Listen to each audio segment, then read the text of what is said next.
Hello everyone, this is Sunil Jangra, your physics educator. Welcome to the channel. तो कैसे आप सब? आई होप सभी अच्छे से पढ़ रहे होंगे। तो आज हम करने वाले हैं EM वेव्स के MCQ। क्लास 12th फिजिक्स का ये चैप्टर नंबर 8 है और इससे पहले हम चैप्टर 7th तक के MCQ अपलोड कर चुके हैं। ठीक है बेटा, और बहुत जल्द सारे ही सिलेबस के MCQ आप लोगों को मिल जाएंगे। और अगर आप लोगों को इसकी PDF चाहिए, क्लास 12 फिजिक्स के नोट्स चाहिए, या इंपॉर्टेंट PDF चाहिए जैसे 80-20 रूल के अकॉर्डिंग, या फॉर्मूला चीट शीट चाहिए, कुछ भी, या फ्री लाइव क्लासेस के लिंक चाहिए जिनमें मैं पढ़ाता हूँ, तो आप Telegram channel Sunil Jangra sir के नाम से इसको ज्वाइन कर सकते हैं। और इसका लिंक आप लोगों को डिस्क्रिप्शन बॉक्स में मिलेगा। अगर कोई भी इशू आता है फिजिक्स के रिगार्डिंग, कोई प्रॉब्लम आती है, तो आप लोग सुनील जांगड़ा 26 के नाम से इंस्टाग्राम पर मेरा हैंडल है, वहाँ पर आप मुझे मैसेज कर सकते हैं। ठीक है, और इतना यार देखो, तुम्हें यहाँ पे इस चैनल पे वीडियोस मिलती हैं, मैं दूसरे प्लेटफॉर्म पे पढ़ाता हूँ, फ्री पढ़ाता हूँ, तो मैं प्लस कोर्सेज भी होते हैं, तो टाइम जब लगता है तो तुम्हारे रिप्लाई कर दिए जाएंगे। ठीक है, चलो तो अभी स्टार्ट करते हैं। EM वेव के MCQ ज़्यादा नंबर का नहीं आता, मैक्सिमम 3 मार्क्स का ये चैप्टर आ सकता है, और ये चैप्टर आसान है। हाँ, कुछ थ्योरी है तो वो याद रखनी ही पड़ेगी तुम्हें, और मैं तुम्हें यही बोलूँगा कि एक बार इसको NCERT से ज़रूर पढ़ लेना इस चैप्टर को। ठीक है बेटा, चलिए तो आगे बढ़ते हैं और शुरुआत करते हैं। ज़्यादा बड़ी वीडियो नहीं रहेगी, 20-22 मिनट की ये वीडियो रहने वाली है, क्योंकि चैप्टर जो है बिल्कुल आसान है। पहले क्वेश्चन की तरफ चलते हैं। पहला क्वेश्चन क्या कहता है? इलेक्ट्रोमैग्नेटिक वेव्स क्या कैरी करती है भाई? क्या नेगेटिव चार्ज कैरी करती है, क्या पॉजिटिव, या नो चार्ज, या बहुत पॉजिटिव एंड नेगेटिव चार्ज? तो यार इलेक्ट्रोमैग्नेटिक वेव चार्ज तो कैरी करती नहीं है। हाँ, एक्सेलरेटेड चार्ज से बनती है, लेकिन उसका मतलब ये थोड़ा कि वो चार्ज कैरी करती है। तो इनमें से क्या आएगा ऑप्शन? आपका ऑप्शन आने वाला है भाई साहब नो चार्ज, कि कोई भी चार्ज कैरी नहीं करती है। ठीक है बेटा, और आप लोगों को पता भी होगा कि EM वेव की जो वेव फॉर्म है कुछ इस तरीके से होती है ना, कुछ इस तरीके से होती है बेटा जी। ये आप लोगों का उधर E था, ये B मैंने बना दिया है। ठीक है, क्या बना दिया? B। ये इलेक्ट्रिक फील्ड वेक्टर और ये मैग्नेटिक फील्ड वेक्टर। क्लियर है? और ये हमारा होता है डायरेक्शन ऑफ प्रोपागेशन। क्या होता है ये? डायरेक्शन ऑफ प्रोपागेशन होता है। ठीक है, चलिए आगे बढ़ते हैं। द E एंड B मतलब electric field vector and magnetic field vector in electromagnetic waves are oriented. मतलब ये बता रहे कि ये किस तरीके से ओरिएंट होते हैं, मतलब एक दूसरे पे पैरेलल होते हैं या परपेंडिकुलर होते हैं, तो वो चीज़ें तुमसे पूछी गई हैं। तो पहला बोल रहा है ये parallel to the waves direction of propagation, मतलब ये बोल रहा है कि डायरेक्शन ऑफ प्रोपागेशन के ये पैरेलल होते हैं। तो गलत है भाई, ये तो गलत है ना। Parallel to the waves direction of propagation and perpendicular to each other. चलो परपेंडिकुलर हैं, ठीक है, लेकिन पैरेलल तो नहीं होते ना, तो ये भी गलत है। तीसरा क्या है? Perpendicular to the waves direction of propagation, ठीक है। E and B direction of propagation के परपेंडिकुलर होंगे and parallel to each other. भाई एक दूसरे के पैरेलल नहीं होते, एक दूसरे के भी परपेंडिकुलर होते हैं। तो ऑप्शन जो है आप लोगों का लास्ट बचा, और यही होगा हमारा सही। Perpendicular to the waves direction of propagation and also to each other. ठीक है बेटा, ओके। चलिए आगे बढ़ते हैं, नेक्स्ट क्वेश्चन की तरफ बढ़ते हैं। नेक्स्ट क्वेश्चन है what is the velocity of electromagnetic waves in free space. तो बड़ा आसान है ये, ए नहीं होगा, बी वाला भी नहीं होगा, सी वाला होगा भाई। ठीक है, ये तो फॉर्मूला डायरेक्ट आप लोगों को याद कर लेना कि जो स्पीड है किसकी, मतलब वेलोसिटी किसकी, इलेक्ट्रोमैग्नेटिक वेव की फ्री स्पेस के अंदर कुछ इस तरीके से लिखी जाती है। अच्छा, ये म्यू नॉट कौन है? Mu naught is the magnetic permeability. And epsilon not कौन है? It is the electrical permittivity. मतलब आप ये बोल सकते हो इसको कि वैक्यूम के केस का ये बोल रहे होंगे हम। ठीक है, अगर कोई मीडियम आता तो यहाँ पे एप्सिलॉन आ जाता और यहाँ पे म्यू आ जाता, अगर किसी मीडियम के लिए होते, बट इन्होंने फ्री स्पेस के लिए बोली है बेटा। ठीक है, चलिए आगे बढ़ते हैं।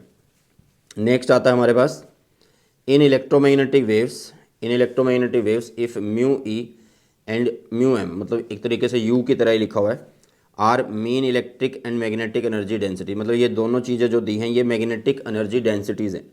तो इनका रिलेशन क्या होता है एक दूसरे के साथ? क्या एक दूसरे के बराबर होते हैं? क्या एक दूसरे से कुछ इस तरीके से रिलेशन में होता है कि या तो मैग्नेटिक वाला कम हो इलेक्ट्रिक से, या इलेक्ट्रिक वाला कम हो मैग्नेटिक से? तो भाई कौन सा होता है? ध्यान से समझना भाई, यहाँ पे इन्होंने बोला कि मैग्नेटिक एंड इलेक्ट्रिक एनर्जी, तो भाई वो इक्वली होती है, एनर्जी इक्वली डिस्ट्रीब्यूट होती है ना, तो इसलिए आंसर जो होगा वो क्या होगा बेटा? Mu M is equal to mu E होने वाला है। ठीक है, और ये सारी की सारी चीज़ें आप लोगों को आपके चैप्टर के बेसिक से पता लगती हैं। कहाँ से पता लगती है भाई? बेसिक से पता लगती है। और आप लोगों को कुछ नहीं करना, एक सिंपली बस एक बार EM वेव को पढ़ लेना, किसी ना किसी एक वन शॉट से पढ़ लो, या फिर तुम खुद से भी यार क्या करना, NCERT से एक बार उसके टॉपिक्स को देख लेना। जस्ट समरी देख लेना, यूजेज हैं, कोई वेवलेंथ या फ्रीक्वेंसी वाला टेबल है उसको देख लेना, चैप्टर आसान है भाई साहब ये। ठीक है, चलिए नेक्स्ट की तरफ बढ़ते हैं। नेक्स्ट क्या कहता है, a frequency of oscillation of the electric field vector of a certain electromagnetic wave is this. मतलब जो आप लोगों को यहाँ पे फ्रीक्वेंसी दी हुई है ये इलेक्ट्रिक फील्ड वेक्टर के लिए दी हुई है, जो कि कितनी है 5 × 10⁻14 हर्ट्ज है भाई साहब। कितने, 5 × 10⁻14 हर्ट्ज है। Okay, what is the frequency of oscillation of the corresponding magnetic, अरे भाई सेम ही तो होगी उसकी भी, मैग्नेटिक फील्ड वेक्टर की भी सेम होने वाली है। किसकी, मैग्नेटिक फील्ड वेक्टर की भी सेम होगी, किसके बराबर होगी, इलेक्ट्रिक फील्ड के बराबर होगी। तो इलेक्ट्रिक फील्ड की भी कितने आ गई, यही मतलब मैग्नेटिक फील्ड की भी कितनी आ गई, यही आ गई। बट इन्होंने ये पूछा है which part of the electromagnetic spectrum does it belongs, मतलब ये रीजन भी आप लोगों को बताना है कि पार्ट किस रीजन में ये लाई कर रही होगी। तो हम देख लेते हैं कि ये होगी हमारी, ये रेंज जो है 5 × 10⁻14 जो है भाई साहब ये विजिबल रीजन को लाई कर रही होगी, किसको, विजिबल रीजन को। ओके बेटा, next, the amplitude of the magnetic field of harmonic electromagnetic wave in vacuum, मतलब बी नोट की वैल्यू दे दी है क्योंकि मैग्नीट्यूड बोला है मैग्नेटिक फील्ड का, so it will be 500 nano Tesla, क्योंकि मैग्नेटिक फील्ड है तो टेस्ला यूनिट आएगी। What is the amplitude of the electric field part of the wave, मतलब तुमसे इलेक्ट्रिक फील्ड की वैल्यू पूछी जा रही है तो हमें एक रिलेशन पता होता है, ध्यान से देखना सभी बच्चे, C इज इक्वल टू होता है क्या भाई साहब, E0/B0। ठीक है, तो यहाँ से E0 अगर मैं निकालूँ तो this will be C × B0, है ना। तो मतलब E0 की अगर मुझे वैल्यू चाहिए तो मैं यहाँ पे क्या लिखूँगा, 3 × 10⁸ मीटर पर सेकंड, जो कि C की वैल्यू हो गई है, और साथ में B0 की वैल्यू उन्होंने खुद दी हुई है 500 × 10⁻⁻9। तो ये बनेगा आप लोगों के पास 3 × 500 × 10⁻⁻1, क्यों, क्योंकि एक -9 है और एक +8 है, बेस सेम है तो पावर ऐड हो जाएगी भाई साहब। ठीक है, तो यहाँ पे बनेगा 3 × 500 × 10⁻1। अब ध्यान से देखना, इसको तो मैं नीचे लिख सकता हूँ, माइनस वाले को मैं ऐसे लिख दूँ ना, ऐसे लिख दूँ भाई साहब, तो ये इससे कट, तो सीधा पता लग रहा है कि आंसर कितना होगा, 150 न्यूटन पर कूलम होगा। ठीक है, किसकी वैल्यू पूछ रहा था, इलेक्ट्रिक फील्ड की वैल्यू पूछ रहा था। ओके बेटा, तो इनमें कौन सा ऑप्शन है, इनमें ऑप्शन है हमारे पास डी वाला। क्लियर है, चलिए नेक्स्ट क्या बोला जा रहा है, light with an energy flux, मतलब आप लोगों को एनर्जी फ्लक्स दे रखा है, एंड आई होप कि सबको ये एनर्जी फ्लक्स की जो नोटेशन है वो पता भी होगी कि ये दे रखा है एनर्जी फ्लक्स कितना 20 वोट अपॉन में है, मतलब सेंटीमीटर का स्क्वायर, एरिया तो लिखते ही हैं बट सेंटीमीटर का स्क्वायर लिखना है क्योंकि उसकी यूनिट लिखनी है। और ये एक नॉन रिफ्लेक्टिंग सरफेस के ऊपर इंसिडेंट कर रही है। नॉन रिफ्लेक्टिंग का मतलब समझते हो कि इधर से लाइट जा रही है तो उधर से आ नहीं रही, मतलब आप बोलोगे कि एक तरीके से मोमेंटम इनिशियल वाली तो है, फाइनल वाली है ही नहीं है, जीरो है। ओके, आप ऐसा बोल सकते हैं। इनके पास एक एरिया है, हाँ जी, इनके पास एक एरिया है जिसकी वैल्यू इन्होंने बोली है 30 सेंटीमीटर स्क्वेयर है। ओके, और इन्होंने बोला है आप लोगों को the total momentum delivered during 30 minute, मतलब टाइम दे रखा है जिसको हम 30 × 60 कर देते हैं तो ये 1800 सेकंड बन जाएगा। ठीक है, अब तुमसे बोला क्या जा रहा है, तुमसे पूछा जा रहा है टोटल मोमेंटम डिलीवर्ड। मैंने बोला ना भाई इनिशियल जो मोमेंटम वही होगी, क्यों, क्योंकि जो फाइनल मोमेंटम वो तो आ ही नहीं रही ना, वो तो जीरो हो गई है। तो आप सीधा सा मोमेंटम का फॉर्मूला लिखो जिसको हम एनर्जी बाय C लिखते हैं। अब एनर्जी का फॉर्मूला क्या होता है, एनर्जी होती है यार फ्लक्स, एनर्जी फ्लक्स, साथ में कितने टाइम के लिए फॉल कर रहा है वो, ठीक है, और जिस एरिया पे फॉल कर रहा है उस एरिया को भी हम लिखते हैं। साथ में नीचे कौन है, C है, तो भाई लिख दो सभी वैल्यूज़ को यहाँ पे, लिख दो सभी वैल्यूज़ को यहाँ पे। फाई की वैल्यू कितनी है 20 वॉट, नीचे है centimetre square, into time is 1800 second, into area कितना है 30 सेंटीमीटर स्क्वायर। ठीक है, नीचे C कितना है 3 × 10⁸ मीटर पर सेकंड, यही है ना। तो ये देखो यार, हमें ये चीज़ें कन्वर्ट करने की ज़रूरत नहीं है क्योंकि ये डायरेक्ट कट रही है। ओके, अगर हम कन्वर्ट भी करते हैं तो बात वही पड़ेगी। और इसके बाद इसको कट कर दो, 3 से इसको कट किया तो यहाँ पे 10 हो गया। ओके, और ये बनेगा आप लोगों के पास टोटल कितना, ये बनने वाला है भाई साहब 20 × 1800। ठीक है, साथ में यहाँ पे 10 आ गया, और नीचे जो 10 की पावर 8 है मतलब 10⁸ है वो ऊपर जाके 10⁻⁻8 हो चुका है। तो ये बनेगा आप लोगों के पास कितना 36 इंटू 10⁻⁻8 और ये प्लस कर दो कितनी ज़ीरो 1 2 3 4 ज़ीरो कर दो यार, ठीक है। तो प्लस 4 ज़ीरो करोगे तो यहाँ पे आ जाएगा कितना 36 इंटू 10⁻⁻4 किलोग्राम मीटर पर सेकंड, किलोग्राम मीटर पर सेकंड हो जाएगा। क्लियर है भाई साहब? जल्दी से एक बार फटाफट से सभी बच्चे बता दो। पता लग गया? आई होप कि सही से समझ में आ भी गया है। चलो, तो आंसर कौन सा होगा? ये होगा, हाँ यही होगा। Next, the oscillating magnetic field in a plane electromagnetic wave is given by B Y. मतलब आप लोगों को बी वाई की वैल्यू दे रखी है और उसकी वैल्यू कितनी है? वो है 8 इंटू 10⁻6, ठीक है। और यहाँ पे लिखते थे हम साइन, यहाँ पे 2 इंटू -60 प्लस 300 पाई एक्स दे रखा है, ठीक है। बस आप लोगों को हमारी जो जनरल इक्वेशन होती है मैग्नेटिक फील्ड की वो वाली यहाँ पे लिखनी है, ठीक है। वो वाली यहाँ पे लिखनी है भाई साहब आप लोगों को, ठीक है। तो मतलब यहाँ पे क्या करना है 8 इंटू 10⁻, मतलब वो बी नोट हो गया एक तरीके से। साइन यहाँ पे क्या लिखते थे ओमेगा टी प्लस के एक्स। के की वैल्यू कितनी भाई साहब? के की वैल्यू इस 2 पाई बाय में लैम्डा होती थी। तो फिर इन्होंने हमसे क्या पूछा? Calculate the face constant. तो यार कंपेयर कर लो ना, कंपेयर कर लो, पता लग जाएगा। देखो साफ पता लग जाएगा कि कौन सी होगी, साफ पता लग जाएगा कि कौन सी होने वाली है, ठीक है। तो हमारे पास है कौन सा भाई 300 पता लग रहा है, तो 300 हो गई है। यस और नो? ठीक है, यस और नो? क्लियर है?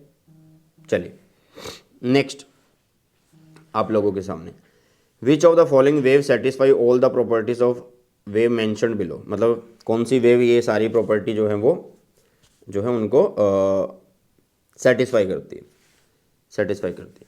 पहले इन्होंने बोला N accelerated charge is the source of the waves. अच्छा, वो तो ईएम वेव होती है। This wave can propagate through the space with speed of light. This बिल्कुल ये भी ईएम वेव की प्रॉपर्टी थी। The concerned wave is transverse, और इलेक्ट्रोमैग्नेटिक वेव जो होते हैं वो ट्रांसवर्स इन नेचर होती है। बिल्कुल सही है। तो इसका मतलब ये इलेक्ट्रोमैग्नेटिक वेव ही आने वाला है। कहने का मतलब ये वाला जो क्वेश्चन है सिर्फ और सिर्फ तुम्हें ईएम वेव्स की प्रॉपर्टीज़ के थ्रू बता देगा। हाँ जी, ईएम वेव की प्रॉपर्टीज़ के थ्रू तुम्हें बता सकता है कि भाई तुम्हें बस प्रॉपर्टी याद होनी चाहिए और तुम इसको कर दोगे। Next, what could be inferred with the cross product of electric field and magnetic field. मतलब ये तुम्हें ये बताता है कि जो ये क्रॉस प्रोडक्ट होता है किसका, इलेक्ट्रिक फील्ड का एंड मैग्नेटिक फील्ड का, वो हमें क्या बताता है। यार जब भी हम ई क्रॉस बी करते हैं तो इसका मतलब वो हमें क्या दे रहा होता है, डायरेक्शन बता रहा होता है। हाँ जी, डायरेक्शन ऑफ द वेव बता रहा होता है कि किस में वो ट्रैवल करती है, in which it travel, in which it travels भाई साहब, ठीक है। तो ये कौन सा है भाई, देख लो, ये कौन सा है देख लो। These oscillation are in different phase, ये छोड़ो। The angle post between the electric magnetic, ये भी गलत, मतलब हमारे काम का नहीं है ये, क्योंकि हमें तो क्रॉस प्रोडक्ट बताना है इलेक्ट्रिक मैग्नेटिक फील्ड क्या शो करता है। It informers about the direction of wave in which it travels, बिल्कुल सही है। ई क्रॉस बी से ही तो पता लगेगा, ई से बी जाओ, अंगूठा आपकी डायरेक्शन शो कर रहा है, ठीक है। चलो आगे बढ़ते हैं। Next, pick out the radiation having longest wavelength from the following. यार लॉन्गेस्ट वेव लेंथ बोली है, किसकी होती है, रेड कलर की होती है। अब कई बच्चे कंफ्यूज हो जाएंगे, वो सोचेंगे कि नहीं जो हमारी गामा रेज है उसकी सबसे बड़ी होगी। भाई रेड जो होता है उसकी सबसे ज़्यादा होती है। ओके, तो एक बार एनसीईआरटी पढ़ लेना, आप एनसीईआरटी जरूर पढ़ लेना, टेबल्स दे रखी हैं उनसे पता लग जाएगा। तो लॉन्गेस्ट वेव लेंथ किसकी आएगी, रेड लाइट की आने वाली है। Next, radio wave are in the frequency range this, कि ये बोल रहा है कि जो रेडियो वेव होती हैं, जो रेडियो वेव्स होती हैं उनकी फ्रीक्वेंसी रेंज कितनी होगी। अब भाई देखो ये वाले क्वेश्चन कौन कराएगा, मतलब ये सारे के सारे क्वेश्चन ना सिर्फ याद करने के हैं कि अब लोगों को प्रॉपर्टी याद हो सारी की सारी, मतलब ईएम वेव के बारे में पता हो चीज़ें। तो भाई radio wave are in the frequency range 500 kilohertz to 1000 megahertz, ठीक है, 500 kilohertz to 1000 megahertz तक होती है, तो याद रखिएगा। Next, which electromagnetic wave is used in radar. मैं कुछ इस तरीके से तुम्हें बता दूंगा यार, अगर किसी बच्चों को याद नहीं हो रहा, रेडार, ठीक है, तो राम जी को याद कर ले। किसको याद कर ले? राम जी को, ठीक है। मतलब रेडार किस में यूज़ हो रहा है? मतलब रेडार जो है, मतलब रेडार में जो ईएम वेव यूज़ होती है वो कौन सी होती है? वो एम होती है। एम मतलब माइक्रोवेव, एम मतलब माइक्रोवेव, ठीक है। इस तरीके से यार याद कर सकते हो तुम। कई बच्चे मुझे बोलते हैं इंस्टाग्राम पे कमेंट सेक्शन में कि सर हमें ये चीज़ें याद नहीं होती। तो भाई जो भी चीज़ें रटने की होती है ना, उनको तो सिर्फ ट्रिक बना सकते हो तुम। जैसे अभी रेडार है, तो रेडार मतलब रेडार ऐसे लिखा मैंने, तो राम जी लिख दिया यहाँ पे, ठीक है। तो ये क्या है? रेडार। ये क्या है? माइक्रोवेव। बात ही खत्म हुई। Next, which of the following has the longest, नहीं है, लार्जेस्ट पेनिट्रेटिंग पावर। किसके पास लार्जेस्ट पेनिट्रेटिंग पावर होती है? देखो यार, हम इसको बोलेंगे कुछ इस तरीके से, लॉन्ग से याद रख लेंगे। लॉन्ग से तुम इन द सेंस ये बोल सकते हो कि जैसे ये लार्जेस्ट हो गया और ये गामा हो गया। ये आप लोगों का जो एल है ये क्या हो गया आप लोगों के पास? ये हो गया लार्जेस्ट। और ये जो जी है ये आप लोगों के पास हो गया क्या? गामा रेज हो गया है। तो कुछ ना कुछ ऐसे आप लोग जो है याद कर सकते हो। देखो लार्जेस्ट पूछा है, ठीक है, लार्जेस्ट पूछा, बट मैं इसको लॉन्ग की तरह एक ट्रिक लेके चल रहा हूँ कि लॉन्ग से हमने बना दिया। लॉन्ग का जो वर्ड है उसी में L is for largest, G is for gamma, ऐसे याद कर लो। तो पेनिट्रेटिंग पावर किसकी सबसे ज़्यादा होती है भाई साहब? गामा की जो है सबसे ज़्यादा होती है। किसकी सबसे ज़्यादा होती है? गामा की सबसे ज़्यादा होती है। Next, which of the following electromagnetic waves is used in medicine to destroy cancer cell. देखो यार, जो कैंसर होता है, कैंसर जो होता है वो एक गंभीर बीमारी है। कैसी बीमारी है? गंभीर बीमारी है, ठीक है, गंभीर बीमारी है ना भाई साहब। तो बस आंसर आ गया।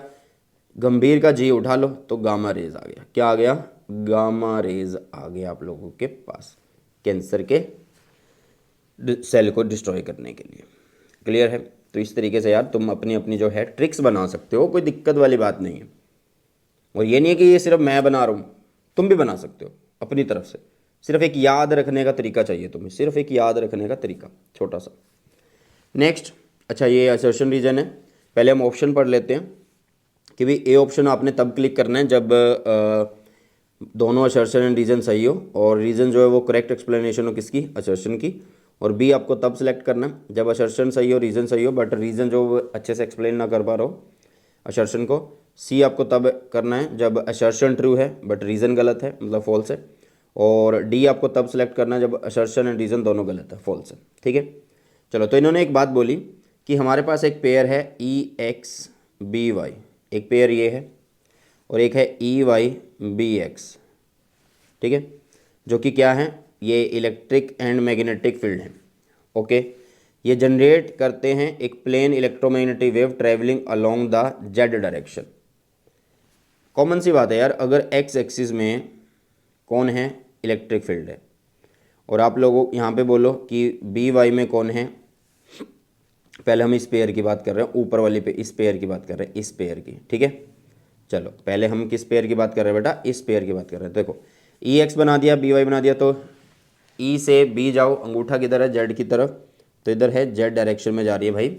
डायरेक्शन प्रोपोगेशन मतलब वेव इस डायरेक्शन में ट्रैवल करेगी। ओके, इन्होंने ये बात बोली है। तो दूसरी वाली देखना, इस पेयर से देखना, इस ये पेयर तो हो चुके, ये पेयर देखो, तो ये पेयर कहाँ है? ई वाई इधर है और बी एक्स मान लो इधर है।